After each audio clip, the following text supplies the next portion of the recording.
Welcome to Moments with Marianne. I'm so delighted we're spending this time here today. We have a very inspiring show coming right up with special guests, Dr. Eben-Alexander and Karen-Newell. And they're here today to share with us their new book, Living in a Mindful Universe, a neurosurgeon's journey into the heart of consciousness. Now, many of you know Dr. Eben. He is the author of the New York Times #1 bestseller, Proof of Heaven and Map of Heaven.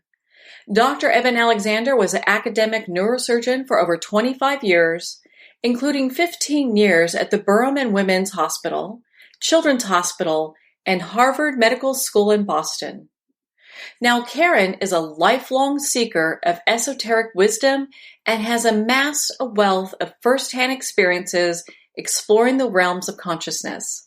She is the co-founder of Sacred Acoustics, an innovator in the emerging field of brainwave entertainment audio recordings used to help listeners reach transcendental states of awareness. So it's my great pleasure to introduce Dr. Eben-Alexander and Karen-Newell to the show. Well, thanks for having us, Marianne. It's great to be here. Yes, thank you so much. Oh, what a joy it is to have both of you here, and of course to talk about your new book, Living in a Mindful Universe. Oh, we're very excited about it because it's a very ambitious effort to bring really modern science and spirituality together in one package, and I think that's what catches people's attention when they encounter this book. Well, and what's really interesting, I think people have been asking for a book like this for a very long time. They want to see that bridge between science and spirituality. Well, I think that's very much the case. I mean, our world seems to be in a fair amount of trouble, I would say. It's not necessarily following a smooth pathway. There's a lot of conflict and kind of misunderstanding and fake news and all of that. And what we're trying to do is kind of return people to a center and to a discernment, to a way of kind of using their intuition and going within and all of this to making better sense of their lives. And that's really what Living in a Mindful Universe is all about. But what makes it so unique is, there is a lot of spiritual information in there, but what's special about it is the scientific framework underlying it all. And that's what Eben really brings to the table, is not just things that we have to take on faith, but there actually is some science behind it. And a lot of conventional science like to ignore some of these things, but the more open-minded ones are really seeing that science can bring a lot of those spiritual concepts to some real kind of solid foundation behind them. Well, and before we get too ahead, because I've got a bunch of questions for the both of you, because this book I felt was really profound, and it really does take some great attention. How did it come that the two of you are working together on such a, just a fabulous project? Well, I would say in many ways it kind of started with my near-death experience back in 2008. Which was chronicled in the book Proof of Heaven. But that book is really kind of a question mark. It says, well, okay, well, these extraordinary experiences reported by millions have they seem to refer to a common realm, and there's something about the deeper nature of spirit that we need to acknowledge as opposed to just dismissing it as hallucination.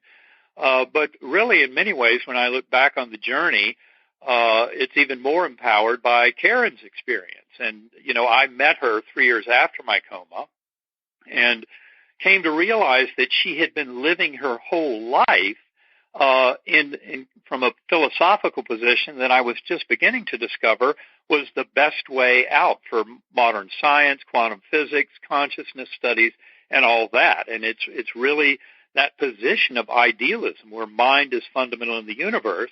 And when I first met Karen, I realized that, shock of all shocks, she'd been living her whole life from that idealist position and doing it very, very well and having great insight into kind of the workings of this world. So in many ways, I think it's just an evolution of her journey, kind of combined and catalyzed by my journey chronicled in Proof of Heaven. But this is really all about a bigger awakening, because you cannot just follow a scientific pathway or just follow a spiritual pathway to get to these deep truths. You really need all of it. It's a bridge between science and spirituality, and that's what we're trying to put together in this book.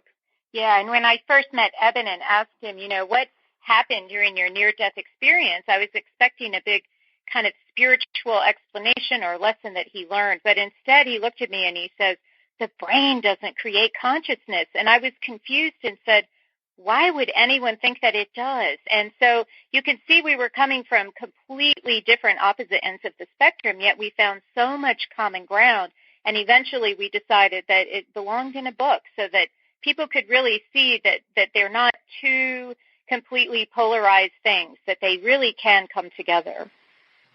Well, I'm so glad that you both brought that up, because a lot of times when you meet people who are extremely spiritual, they're not grounded. And it's really difficult for people who come from the science community or who are lateral thinkers can even connect with what they're saying. And so it's so nice to be able to have a book that bridges both of that. Well, and one of the things that, what you're saying, that spiritual people are not always grounded, that is true. They get very wrapped up, and I went to many, many, many spiritual conferences, interacted with these people. I myself probably became ungrounded here and there. But what's really important in the spiritual realm is discernment. It's not that everything you come across is the God's honest truth. You really have to develop a sense of discernment. And scientists, of course, have drawn the line in a particular place in the sand, many of them. And I say we can go across the sand a little bit, but not necessarily all the way and believe everything we hear in the spiritual kind of community. But there's plenty of it that rings true, that can be found to really kind of be universal truths that all of us can count on. Yeah, I think one of the biggest problems in our modern culture is kind of the reign of super specialization. And we all look to the experts, and especially look to the scientific experts to get some answers about what might be true. But the problem is consciousness is so gigantic. I mean, it's really the only thing any human being has ever known.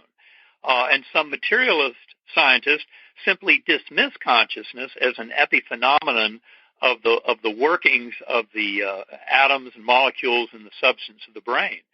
And that is a major error, and that's where our mainstream science has gone wrong, is to so completely miss what consciousness is, and that this is all really about the relationship between brain and mind. And that's something we go into in great detail in Living in a Mindful Universe. And we're only just emerging to a point where there are scientists around this world who really study consciousness. And given that when you realize that consciousness is not created by the brain, that's where you realize that neuroscientists who subscribe to the underlying assumption of the scientific revolution, that is, that the physical world is all that exists, why they fall prey and really lose sight of what's really going on here, which is consciousness and phenomenal experience itself. And that is what we need to honor and study. And studying the brain is not going to get us there, because as we point out in Living in a Mindful Universe, not only does consciousness not reside in the brain, it's not created by the physical brain, but neither is memory. Memory itself, neuroscientists have been looking for it somewhere in the brain for more than a century, and the evidence very strongly from the neurosurgical community is that memory is not resident in the physical brain either, just like consciousness is not. The brain serves as a reducing valve or filter that allows us access to memory and to consciousness itself. But they're not the creators of it. And that's where our modern science has gone so wrong, and that's, in fact, where the deep mystery of quantum physics lies. Because quantum physics is right there at the intersection of what we know and the physical world and how the two interrelate. And so our book really covers a lot of that tremendous territory of expansion in understanding that's part of a revolution in science that I think is unprecedented in our history. Well, and is that what you mean when you talk about in your book, Dr. Eben, is that consciousness is fundamental to the universe? It's this whole idea that, science is still trying to figure out what's going on with consciousness and our memories? Well, that's exactly right. And what we're finding is the old idea of conventional science that physical matter is all that exists and that the brain must somehow thus be producing consciousness simply out of physical matter and that there's no other causality involved is completely wrong. One thing people need to realize is a consequence of that vision of conventional science that the brain creates consciousness is that none of us have free will at all, not even remotely, because they see consciousness as the epiphenomenon of the atoms, molecules, and cells of the brain following natural laws of physics, chemistry, biology. And that is not what's going on. There's far more evidence for things like non-local consciousness, telepathy, precognition, past life memories in children indicative of reincarnation, all of the near-death and shared-death experiences and after-death communications. There's a tremendous body of evidence that has been studied by scientists that show very clearly that consciousness can be non-local, that it's not stuck in the here and now of the physical brain. And that is tremendously liberating when you realize how that empowers each and every human being to tap into that consciousness, that primordial mind that is the creative force of the universe, what near-death experiencers might describe as a God consciousness or the consciousness of spirit, of source. And what we're trying to do is simply elaborate that connection. And so the book not only hints at the tremendous revolution going on in scientific circles, but also, much more importantly, for the individual reader, it offers tools and ideas about how to explore consciousness, how to go within through using differential sound frequency for brain entrainment to liberate us from the illusion of the here and now and the illusion that consciousness is created by the physical brain itself. So the book is very ambitious in what it brings not only to the world at large in terms of these changes in worldview, but also to the individual in taking control of their own life and in truly manifesting the free will of their higher soul. I couldn't think of a more timely,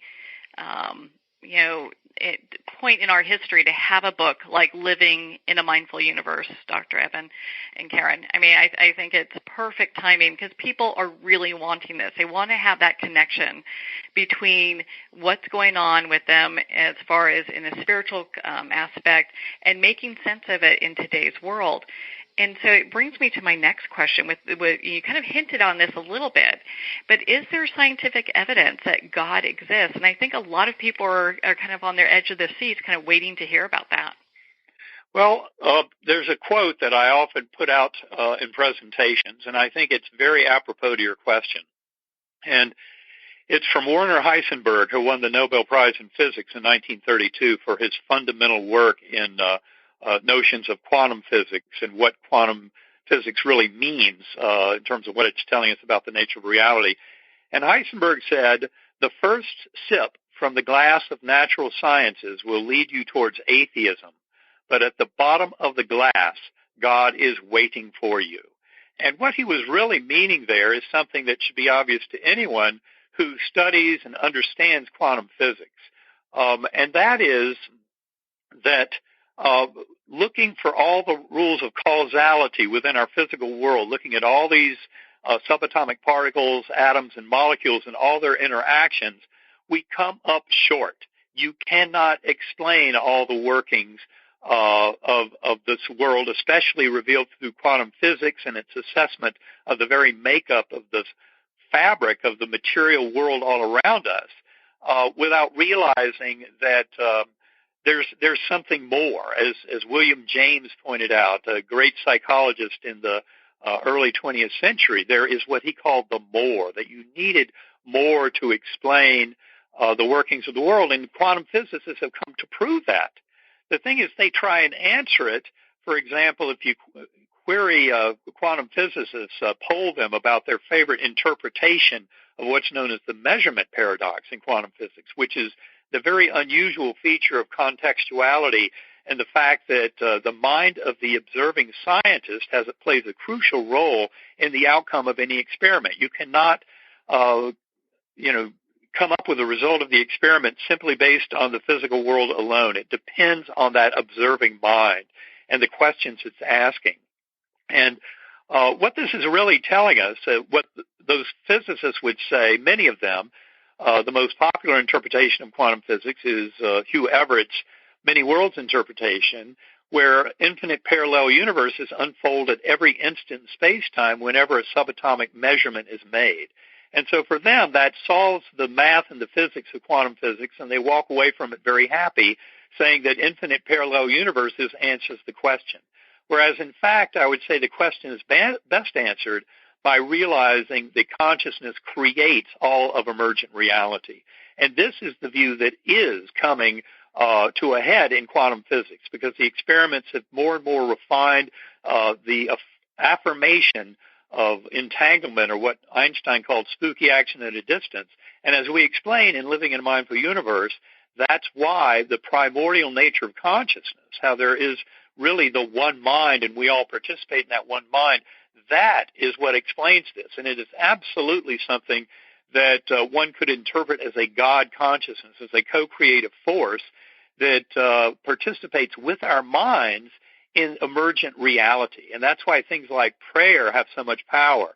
That's why things like synchronicity, that is, the apparent coincidences in life, when we look from a broader perspective, we realize they are giving us hints about the fundamental nature of mind as controlling all the working elements of the emergent reality of our universe. So we really cannot get away from that sense of mind or consciousness, that God force, at being as the source of it all. Well, and to kind of piggyback on that, what are your thoughts of the scientific evidence for reincarnation? Well, actually, that evidence is very strong. If you look, for example, at the works of Ian Stevenson, who was the head of psychiatry at the University of Virginia in the 1960s, 70s, 80s, and the Division of Perceptual Studies that he founded at UVA. And in fact, that group, currently headed up by Dr. Jim Tucker, now have analyzed more than 2,700 cases of past life memories in children, where the best explanation is actually of reincarnation. Now, of course, you have to guard carefully against fraud and deception, which these scientists have done extensively. And in fact, I think the thing that gets many people's attention is when they realize that something like 35% of those 2,700 cases have concerned children who have birthmarks on their bodies that correspond with the lethal injury of a prior lifetime. And that is really stunning when you realize there's that kind of physical evidence and connection that links them to the story that they're trying to tell of having memories from a past life.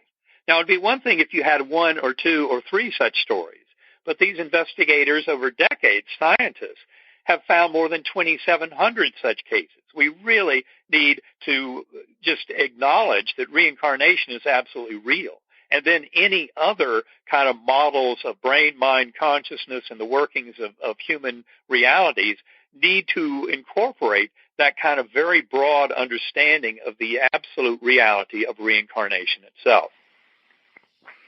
Yeah, when we look at consciousness as this, this energy that's coming in constantly, it makes sense that there would be reincarnation cases that happen, especially when you talk about, children having these memories or these different things that happen, and then over the course of time, it's kind of proven that these are things that they've not been exposed to. Right. Well, I think it's very important to also point out, so you start with this tremendous scientific base of studies of past life memories in children indicative of reincarnation that gives you this broad picture of, yes, reincarnation is real. But from that, I would also argue, then look into the world of transpersonal psychology. That is a world that has evolved, especially in the last 2 or 3 decades, a lot of it based in the work of brilliant investigators like Dr. Stan Grof, Dr. Michael Newton, and Dr. Brian Weiss. And these these people were all trained in a kind of a conventional physicalist worldview, just as I was. But they came to realize in working with their patients that you could not explain all the challenges and trials and tribulations of this lifetime without realizing that tremendous swathes of it are governed by events that have occurred in other lifetimes that these same souls have been through. So what it's pointing out is that our soul journeys are vast indeed. You cannot explain them within one lifetime. And in fact, a lot of the healing and becoming more whole that comes from the world of transpersonal psychology is very much dependent on the fact that we kind of set the stage for the events in this life through our actions and behaviors and thoughts in previous lifetimes. And that's where I think we really start getting a far bigger view. Now, of course, proving the reality, the factual reality of what someone might glean in a past life regression can be very challenging. But if you read the works of some of these great investigators, you find that there is plenty of evidence there. But from my point of view, it's not so much proving the reality of those events through, the internet or historical records, but it's more in realizing that to best live our lives in the here and now, we need to simply acknowledge that we've been through a lot in previous lives too that add to our current circumstances. And if we can open ourselves more fully to understanding all those relationships, we can become more whole and grow into the souls that we came to this world to be in the first place. Well, I think that's very empowering for a lot of people once they hear that, how that can come full circle for them as a soul. And it kind of leads me to my next question, because we talk about quantum physics and understanding our unfolding reality. What's the role of the observer in all of this? Well, the observer is the biggie, because the observer is what actually exists. And, so Eben talks a lot about that observer in quantum mechanics. And what I like to kind of connect the dots for people is that observer is us. Each and every one of us behind our thoughts, emotions, and kind of daily ramblings that go on in our minds is an observer. And this observer is highly important. This observer allows us to kind of take a step back and see in a bigger picture from an objective point of view why certain events might be going on in our lives. And meditation is one way to get in touch with that observer. Now, the Eastern forms of meditation, especially Buddhism and stuff, are very kind of mind-centered. They want you to kind of empty the mind, release all thoughts, release all emotions, everything, just kind of rise above it all and let go of all of the concerns of the day. And I find that is very helpful to gain a neutral perspective, to kind of be able to set aside those racing, rambling thoughts in order to get behind the real kind of personality of who you are is this neutral observer with plans and hopes and dreams of what you're going to accomplish in this lifetime. But I also like to point out that the heart and emotions is a very important part of this. Now, many people will say we want to kind of ignore our emotions, rise above them. And what I say is we kind of want to dive into our emotions, figure out why we're having them, where they're coming from. I found my particular emotions served as kind of clues to what my life lessons were, ways that I could get beyond certain frustrations. The emotions really offer a wonderful clue, but the emotions can be overwhelming if you're just diving into the emotions. And that's why developing this kind of internal objective observer can be so useful, because then when you dive into your emotions, you have this kind of bigger picture view. And this is one of the ways we kind of dance between, our rational mind and our passions, our feelings. And the kind of modern world, really, as we all kind of grew up, crying wasn't necessarily valued, and being emotional and losing control of yourself, being all histrionic, wasn't necessarily useful. And in fact, those kind of emotions, when you can view them from that objective point, really become engines. They become opportunities to grow. And so in our book, we talk about balancing kind of that mental state and emotional state in a very, very kind of productive, useful way for the end user, which is really us. Every person on the planet has a unique perspective on why they're here, and each of us is contributing to that whole. And so that unique value is highly critical for each of us to kind of get to know and understand inside of ourselves. Along these lines, I would just point out, as an academic neurosurgeon, more than 15 years teaching at Harvard Medical School, I thought I understood how brain, mind, and consciousness work before my coma. And of course, that involved the linguistic brain, the voice of rational, logical thinking, which also just so happens to be the voice of our consciousness in our head. Well, remember what Michael Singer says about that voice in the head. He calls it the annoying roommate. And I think that's very important. As much as it's aligned with our ego and our sense of self, it is an annoying roommate. And as you come to realize that the physical brain is not the creator of consciousness, but is simply a reducing valve or a filter that allows primordial consciousness, that God consciousness, into our perception, then you realize why going within can be so powerful. And learning that little voice, all those thoughts racing in our head, and of course the ego uses mainly fear and anxiety as its tools, every bit of that is in many ways kind of a sham. And so what I think Karen and I talk about here is rising above that. That's what that neutral observer is all about. My first words when I came out of coma were, all is well.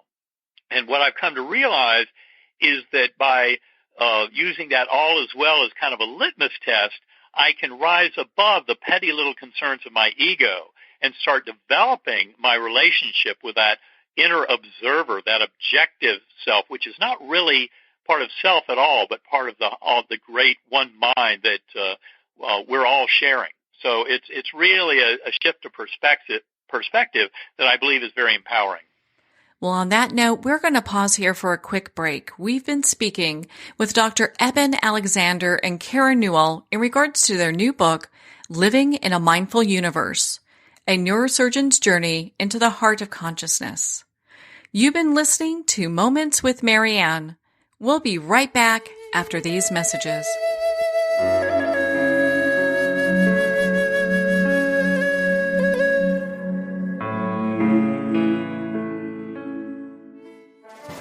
Internationally recognized and award-winning author Judy Goodman works and teaches outside the box of limited thinking. Working with people from every walk of life, her goal is to empower you to be the best you can be, no matter what the challenge is. Born with the gift of seeing beyond our normal vision, she has an extraordinary gift of working with every challenge. Teaching beyond conventional wisdom, her work is described as life-changing. Visit judygoodman.com. That's judygoodman.com.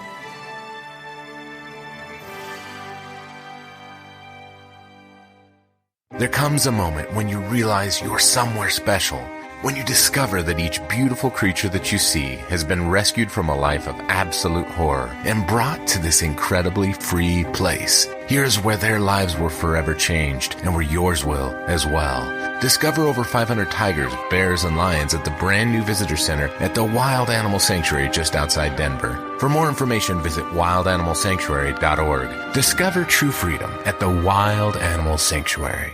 Have you ever had the sense that your thoughts might actually be doing something? Ancient secrets of manifesting have been masterfully revealed in the award-winning book Manifesting 1-2-3 by Ken Elliott. For the first time, the author's experiences and stories in this book describe exactly how your thoughts can create anything. You've been doing this all your life, but it's never been fully explained for you until now. Visit manifesting123.com for more information today. Manifesting123.com.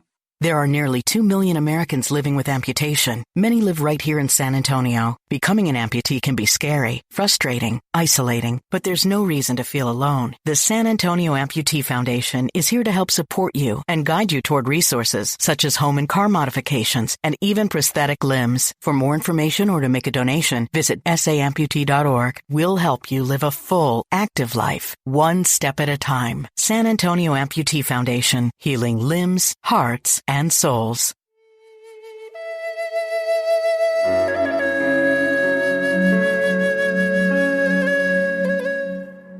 Welcome back to Moments with Marianne. We're here today with special guests Dr. Eben-Alexander and Karen-Newell, and they're sharing with us their new book, Living in a Mindful Universe. Now, before we went to break, we were talking about meditation. My meditation practice has allowed me to get beyond, and look at things in a more rational, kind of objective way. And it's interesting, Karen, when you talk about diving into the emotions, there is kind of a sense when people do a meditation practice for a period of time, it seems like there's a level of frustration because it's like maybe their practice kind of stalls out or they're not getting to a new plateau. But when you talk about diving into your emotions, it's really dealing with the here and now. And I think a lot of people will enjoy using this as part of their practice. Yeah, and the heart really is so useful, and we've forgotten about how useful it is. HeartMath Institute in California has been doing research for decades on the heart, and what they found is that there's this torus field, this electromagnetic field that emits from all of our hearts. Now, really, any kind of electric system does emit the same torus field. The brain has one too, but the heart is massively larger than the brain. It actually extends out from the body at least 3 feet, and every time they seem to build a device to measure it, we seem to eventually reach the maximum of that device's ability to measure. So one might argue that heart field is unlimited in its power to reach around the world. Now, the most interesting thing to me is that torus field actually affects the people around you. They've done experiments where someone will sit across the table from someone else, and the one person who is involved in the study knows how to do a particular technique they call coherence. And coherence really is just, at its most basic, just feeling a sense of gratitude in your heart, feeling a sense of gratitude, not thinking about a sense of gratitude in your mind. That's very simple, but feeling that sense of gratitude. So when people who have practiced that technique sit across the table from someone who's not practicing that technique, their heart rate variability and their brain waves start to synchronize with the person sitting across from them. And so this, to me, is the absolute most powerful thing that can empower each and every one of us, knowing that what emotions we're holding in our heart is affecting the people around us. I kind of liken this to the ultimate golden rule. By placing only beneficial, kind of processing all of our hurt and angst and kind of traumas from the past and replacing that with only loving, gratitude, caring kinds of feelings, we're actually loving our neighbors as we love ourselves in the most profound way I can possibly imagine. That golden rule is often talking about, how do we love our neighbors? How do we love our neighbors? And that's so hard when they're so much not like us. But when we can love ourselves, not just with our minds and appreciate who we are, but actually become the love that is at the center of each and every one of our consciousness, that is how we can really demonstrate that golden rule. And I feel it's really each and every one of our responsibilities to take that into our consciousness. We can't manage the hearts of anyone else in the world except our own. And so the more of us who do this, the more of us who take it upon themselves to clear their emotional traumas, to manage their energy very consciously with loving, caring thoughts and feelings, this is how our world can really change. And that's ultimately the message of living in a mindful universe, is that love is the binding force that connects us all. And by consciously focusing on that, not just in our, kind of one-on-one romantic relationships, but every relationship, parent-child, boss-employee, mailman, mail receiver, just every single relationship, doctors, nurses, CEOs, everyone, politicians, if they could only just find that love from within, focus on that every morning before starting that day, I truly believe our world would become a different place. Yeah, I would agree with you 100%. I think a lot of times people have difficulty finding that self-love. So to focus on that, man, what a game changer that would be. Yeah, and not just with our minds. It's about becoming that love. And many of us have forgotten how to do this. We grow up, when we're first born, we're just little balls of love. I know this because I just had a grandchild. My daughter, of course, I remember what it was like loving her as an infant. And, of course, they grow up and they start to have issues and difficulties and challenges. But those little babies have that love, and her son, my grandson, is just a huge reminder of how we all come into this world holding that love. And so the more of us who can maintain it, who can kind of bring it into our lives from that pure kind of childlike trust that all is well, knowing we'll be taken care of.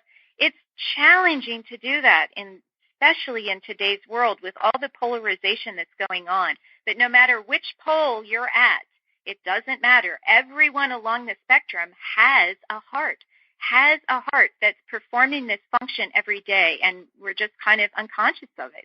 But becoming more conscious of it, no matter what your belief system, is something we all can do. And it helps not only ourselves, it helps everyone on the planet. Well, I really appreciate you sharing that with us, and I'm going to toggle over to Dr. Eben, and I'd love to get your perspective as a physician on how you see the future of healing moving forward. Well, that is an excellent question, because I would say, just as in one sense, all that we're ever talking about in this discussion is the nature of consciousness, at a very deep level, we're also just talking about becoming more whole, becoming more of who we came here to be. I love in trying to address the question of the purpose of life. I love referring to the inscription over the entrance to the temple of the oracle at Delphi, which is "Know thyself." And essentially, that's what all of us come into this world to do, is to know thyself. But the interesting thing is this evolving model of the relationship between brain and mind, based on quantum physics and on modern consciousness studies, is very clear on the fact that we are all, in essence, sharing one mind. There's a tremendous amount of overlap in our conscious awareness, our shared consensus reality, but in many ways we are sharing, kind of living the dream of the one mind, and we're all participants in this. And so this is about really learning more about the universe, because in essence, each and every one of us has an identity with the universe at large, and becoming more whole is, in essence, trying to define that in a much richer form. And that certainly involves, as I could see when I came back from my coma journey and my near-death experience and reported in Proof of Heaven, but it certainly involves an acknowledgement that love is the binding force of all. That's essentially what near-death experiencers have been telling us by the millions, over thousands of years, independent of any prior religious belief systems or what have you. People touch that love, that incredible sense. And that's something I tried to convey in Proof of Heaven, was the extraordinary nature of that infinitely healing form of unconditional love, basically the love of the Creator for the creation. And so each and every one of us is in a process in our life of trying to understand more and more about who we are in this universe, which really means defining that much broader relationship of the one mind and how it is generating all of emergent reality. So it's really all about healing. I came to see that the challenges and difficulties in life, and that certainly as a doctor would include injuries and illness, that these are gifts. These are these stepping stones that allow our souls to grow. If all we did was win the lottery and sit around drinking champagne on the yacht all day long, we'd get nowhere. That is not a gift. The gift is in how we are able to kind of discover ourselves and enrich and learn who we are as souls by facing the challenges. And that includes the tough stuff, like a terminal diagnosis, the suicide of a child, something like that. I mean, really the big bad stuff. That's what we deal with in all of our workshops and conferences, are these tremendous losses that people have in life. And what we try and point out is how those extreme challenges offer up a beautiful pathway of discovery by recovering the notion of love and connectedness with our loved ones, with the universe, by coming to realize that we don't just exist birth to death and nothing more in one incarnation, but we have a far vaster experience of multiple incarnations of growth, and that always the guiding force is one of love, of first and foremost recovering love for self, because that's the greatest travesty of our modern civilization, is we've really lost that sense of love for self as divine connected beings with great responsibility for our emerging reality. But it's our free will that must manifest that. And the more that we can manifest unconditional love for self and others, neighbors and, quote, enemies, that's how we bring healing into our lives. The more we recover that sense of having been here before, that we're with our soul group, and that we come back again and again, all in an effort to grow and learn and ascend towards oneness with that divine force of love at the core of it all, then we realize that by manifesting love, compassion, kindness, mercy, forgiveness, and acceptance to self and to others, that's how we really grow and become more whole. And becoming more whole is healing. Healing comes from the same root. That's what we're talking about. And this is a journey of discovery that we're all on. But some of the impediments of our current world, our culture, with all the fake news and kind of polarization of people against each other, is very misleading. And that's why going within, discovering many of these truths within ourselves, and how they link us with the entire universe and with our ability to shape that universe, that, I think, is what is the biggest gift of this awakening that we're talking about in living in a mindful universe.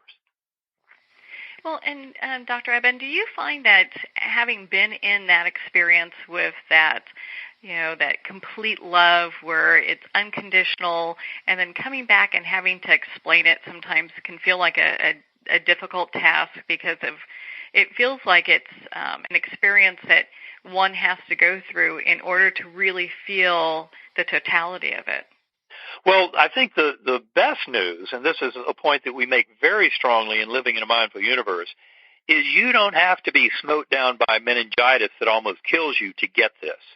As a conscious, sentient being, everyone listening to your podcast has the power to go within and to discover these truths for themselves. Now, people often have kind of experience envy, and they want to have that big NDE where they almost die but then come back to this world.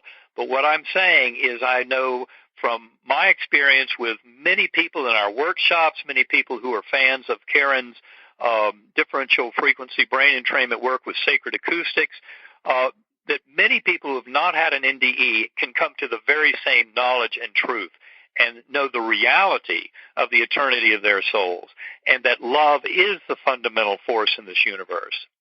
And they can discover that by developing a regular practice of going within. That's one of the biggest gifts of living in a mindful universe, is helping to give people the tools to do exactly that. And how encouraging that is, because getting struck by lightning isn't all that. I've had a friend that was hit by lightning. It doesn't necessarily mean you're going to have the near-death experience that a lot of people want to have. Well, that's true, but of course, in living in a mindful universe, we have an extended story of a good friend of ours who was struck by lightning and, in fact, had an extraordinary life-changing experience based on that near-death encounter. Yeah, but he had to go through so much pain to get there, and it took years for him to integrate it all. And so, yes, it really isn't necessary to go through such pain to feel these things. I have touched that unconditional love. I have been awash in what I felt was this warm, again, words don't explain it. You do have to experience it for yourself to fully understand, and we all can experience it. When we're giving our workshops, I run into all kinds of people who have also felt that amazing, force of love without having a near-death experience. And once you feel it, you have that reference point. You can conjure it up again, and it often comes to people when they're in a big traumatic moment. In my case, it wasn't a big traumatic moment, but I actually cultivated the connection. It involves some trauma, though, just remembering past emotions, letting go.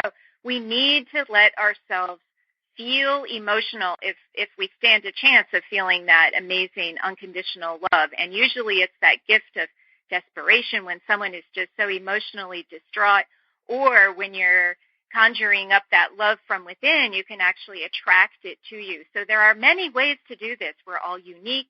We all can kind of experiment through trial and error and find what works best for us. There's no one-size-fits-all in this kind of tradition. It really, scientists like to find the magic bullet that'll work the same on most, if not all, people, and it just doesn't work that way. We're all so unique, come from different backgrounds, different vibrational states, I would say, and so it takes different impetus to really kind of trigger these kinds of experiences. But I think it can be done. I think all of us can feel that love, and kind of one of my goals is not just to go out into a meditative space and expand and feel the love, but to actually bring that love here, bring that into our daily lives. And in fact, Sacred Acoustics just released a new recording that's called Love Body, and it actually guides people to do exactly that, to generate love from within, and then we have different sounds that kind of support the process, and then invite that love into the body. And people are having amazing experiences, some more quickly than others, some need more practice than others at really generating that feeling of gratitude, but it can be done, and it is one of our goals to really bring that love into our world here and now, not just go out and visit it and say you can't have that till you die, but to bring it here and to live with love in our lives. Well, and I felt that living in a mindful universe really gives people a roadmap to be able to discover that love for themselves, and you guys have just done a beautiful job on this book. One of the topics that comes up is spiritual health, and maybe, Karen, maybe you can expand on this a little bit, because you have talked about how we can develop that in our lives and given us some resources outside of living in a mindful universe. What are your thoughts on that? Well, spiritual health is kind of the center of all health.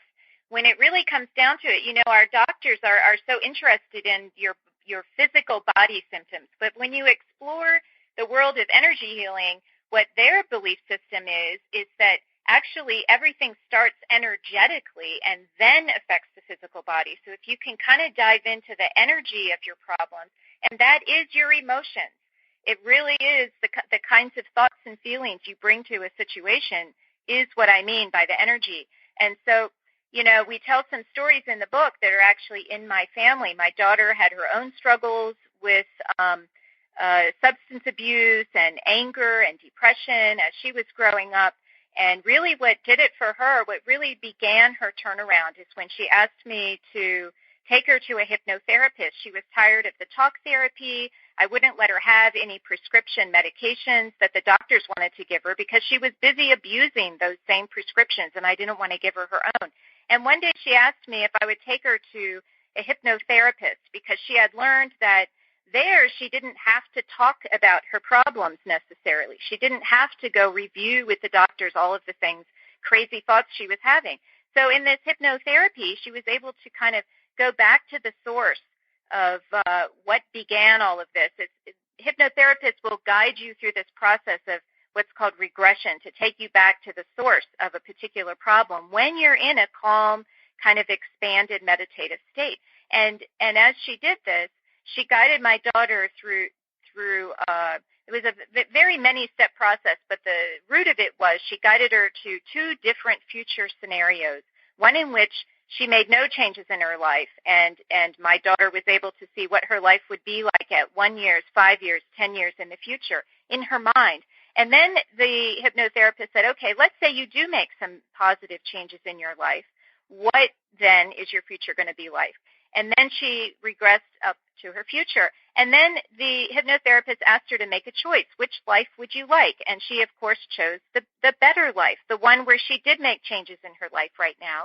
And then she guided her to realize that her inner guidance was actually a future version of herself. And when Jamie realized that her guide was her future, wiser self, this empowered her to no end.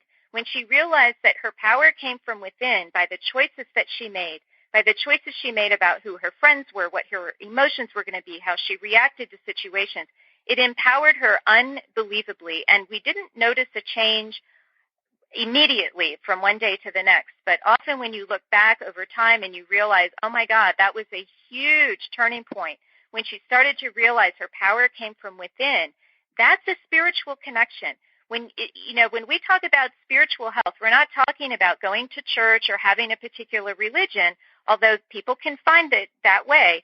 What we're talking about is acknowledging that unseen part of yourself, the vibrational part of yourself. That's your spiritual self.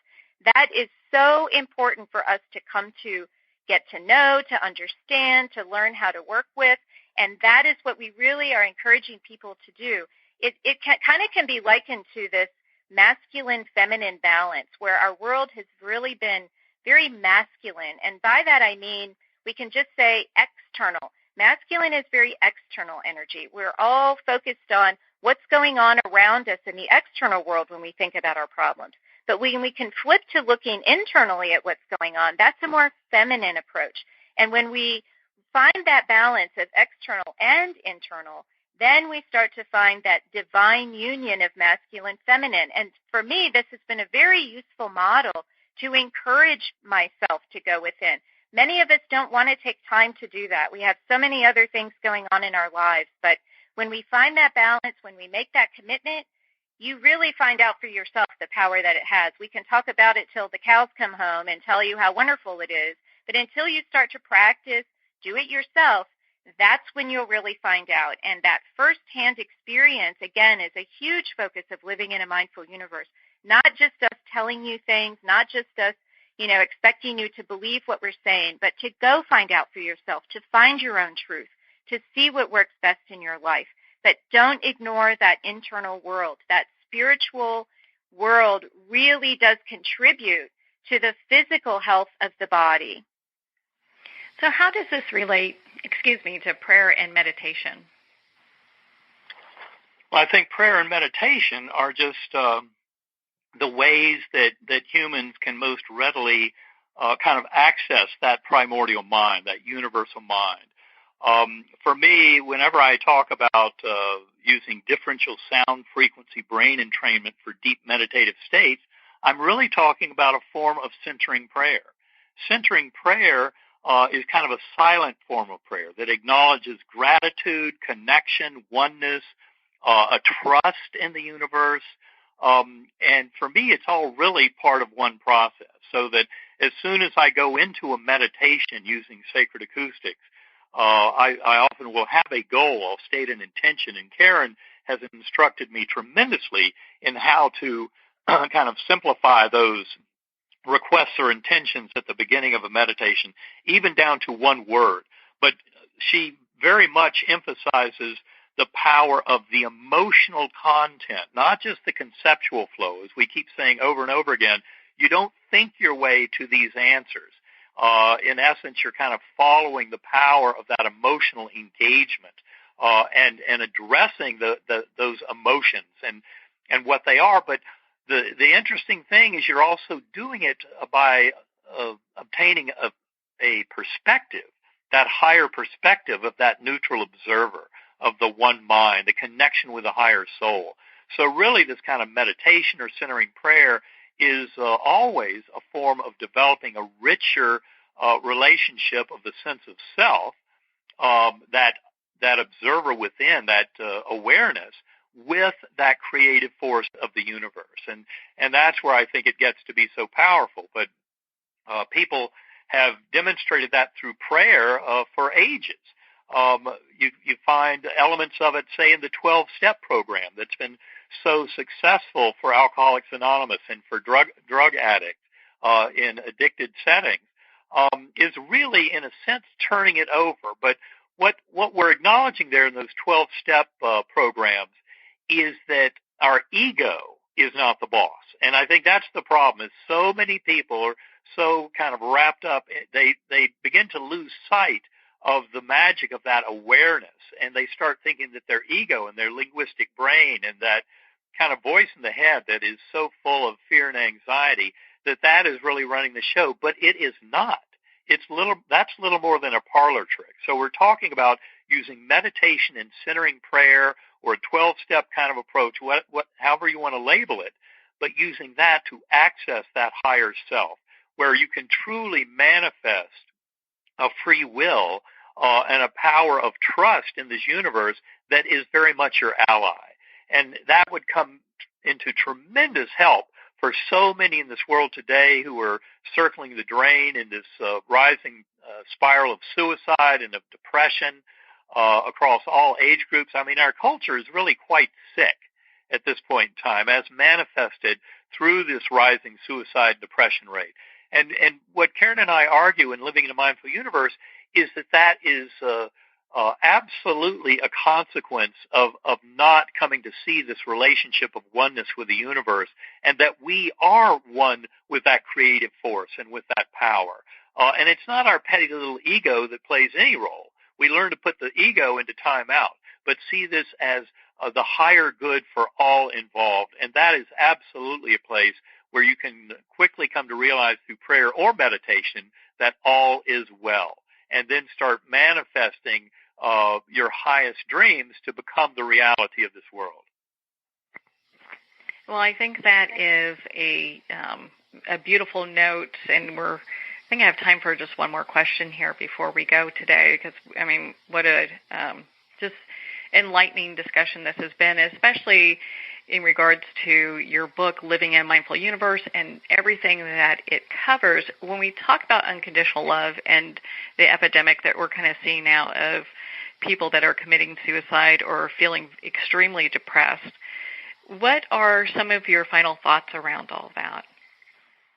Well, I think it has to do with kind of the deep message of our book and what I hope people have gleaned from this podcast, and that is a sense that we can trust in the universe, and that we do have this connection with a force that has tremendous love and care for us, and can help us to achieve this goal of oneness, of coming into being who we came here to be. But it is absolutely turning down the volume of that insanity coming out of our ego, and all the demands that ego makes. And, you know, suicide is never the right answer, especially when you realize that reincarnation is real, because we'll only come back to face the same issues again if we don't resolve them in our life review. And I think what we really want to do is bring back meaning and purpose to our lives. You know, the rise of the science and, the rational, and we can't believe in superstitious things. And I think we've come a little too far on that direction and taken away meaning and purpose. Some conventional scientists will say we're just automatons walking around following the natural laws of the, you know, hormones and neurons and things in our bodies. And that's not very empowering. That kind of takes away all meaning and purpose to why we're even here. And I think that really contributes to that rise in depression and anxiety about our lives. And when we can restore meaning and purpose, when we can guide people to really find why are they feeling depressed, what is that trigger, what really needs to be fixed, how can we find love from within, all of these things I think will start to help heal this world when we start to make some headway. Now, Sacred Acoustics, just to mention, is actually just completing a pilot study with a psychiatrist in New York City. She's been giving our different recordings actually very specific recordings to some of her patients and measuring their anxiety over time. And she's finding that those who incorporate Sacred Acoustics into their life, those that listen to it on a daily basis, are seeing their levels of anxiety reduce much more quickly than those who are just doing regular therapy. So we're hopeful that science will start to help validate some of these different tools to help them get into the hands of more people. The crises is undeniable. Every day, suicides and addiction and overdose, and we really do need to start tackling this from an internal level and not just handing out medication and expecting that chemical imbalances will solve it all. And I would also encourage your listeners to visit eben-alexander.com and partake in a completely free 33-day email course that introduces them to some of the main topics we cover in Living in a Mindful Universe, and also gives them, at each one of those days, gives them suggestions for a practice and things that they can do in their own meditations and in living that day to learn and grow with all of these tremendous world-changing concepts. So I would encourage people to get on board with that 33-day course into the Heart of Consciousness, which is there at the lead page of eben-alexander.com. And it includes some of the sound files that we're talking about. It includes some of those recordings at no cost. And the beautiful thing is people from around the world have been taking this since our book launched in September. It's self-paced, so people can keep doing it whenever they wish. But they're leaving comments, and you can really see all the different walks of life. They're coming to find this information useful in their lives, and they're having interesting discussions and helping each other. And we pipe in now and then, and it's just beautiful to see the world coming together like this. Well, and so, Karen, where can people connect with you? We've got Dr. Eben's website. What website would you want people to go to learn more about you and your work? Well, sacredacoustics.com is our website where all our recordings are available, and it also includes some free things. There is a free 20-minute download you can access just by entering your email.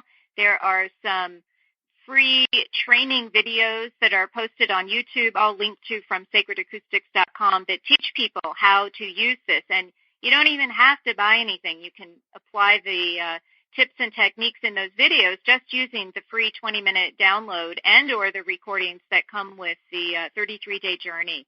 So we invite everyone to check it out and find what works best for you. We have a wide variety of options for all the different kinds of personalities and approaches people might want to try. Well, and before we go, I also know that both of you have a retreat that's coming up with 1440.org. We do. That's in the end of September, I believe, and we have another weekend retreat in upstate New York at Omega Institute. And then we're at various conferences in Utah, Seattle, Santa Fe, London. You can go to either of our websites, eben-alexander.com and sacredacoustics.com, to see what might be coming your way, and that's the best way to stay in touch with us. Well, I signed up for the 33-day journey. I highly suggest everyone do the same. Dr. Eben and Karen, thank you so much for taking the time to be on the show with us here today.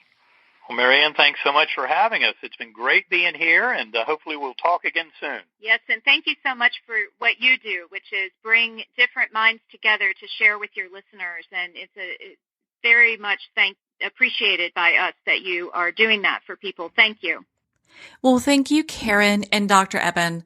My goodness, it's been such a pleasure to spend this time with you and, of course, to talk about your new book, Living in a Mindful Universe.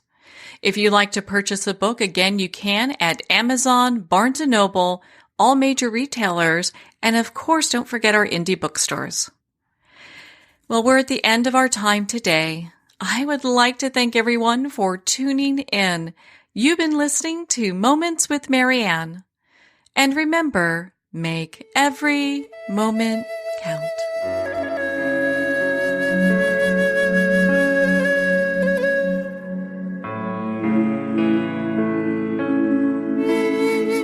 In a single moment, your life can change. Moments with Marianne is a transformative hour that covers an endless array of topics with the best of the best. Her guests are leaders in their fields, ranging from inspirational authors, top industry leaders, and business and spiritual entrepreneurs. Each guest is gifted and a true visionary, a recognized leader in her own work, and while teaching others to develop, refocus, and grow, Marianne will bring the best guest and sometimes a special surprise. Don't miss this. You never know just which moment will change your life forever. Moments with Marianne airs every Thursday, Friday, and Sunday at 8 p.m. Eastern, 6 p.m. Mountain Time. Make sure to tune in and visit momentswithmarianne.com for more information.